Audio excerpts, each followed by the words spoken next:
Merci d'être venu. Je t'en prie, Milan. Tu avais plusieurs casquettes, je sais. Je veux que tu racontes tout.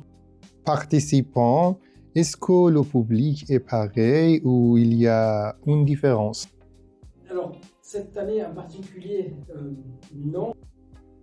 Étonné par la capacité des personnes à partir d'une idée développée en 1 minute pour arriver à un pitch devant un jury qui parfois a plus rien à voir et parfois a développé, à bonifier, à glorifier cette idée-là de départ.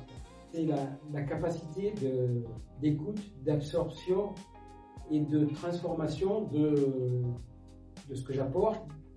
Pourquoi, comment et quand tu as fait tes premières pas dans cette zone? On a combien là? 2 heures. J'ai monté 3 startups en IA dans les années 80-90 et j'ai pas compris. Je me suis dit, les gens sont brillants, les technos sont super, pourquoi ça marche pas? Que ce qui fait qu'une boîte réussit, c'est l'humain. Les moments où tu as eu un petit ou un grand échec dans ton entreprise? 2 ans. 2 ans, j'ai arrêté parce que j'ai appris que si tu connais pas le marché, si tu n'es pas bien produit et tu as beau être le meilleur dans le domaine, ça suffit pas. Si tu veux pas te tromper, il faut rien faire, quoi. Voilà, et à l'époque, il n'y avait pas LinkedIn, il n'y avait pas les réseaux sociaux. Si demain, je peux plus faire ce type de coaching, j'irai à la pêche.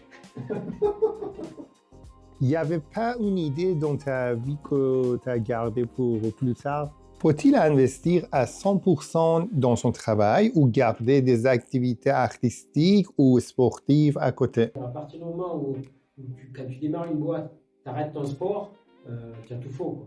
Est-ce qu'il y a eu des moments dans ta vie professionnelle où tu t'es dit « Pourquoi pas moi ?»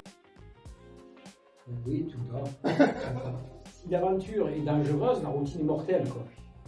Tu vois? Et rester dans un endroit qui ne te convient pas, c'est juste gâcher ta vie, quoi. Avant tout, c'est un sourire. C'est un sourire, c'est une bonne humeur, c'est une convivialité.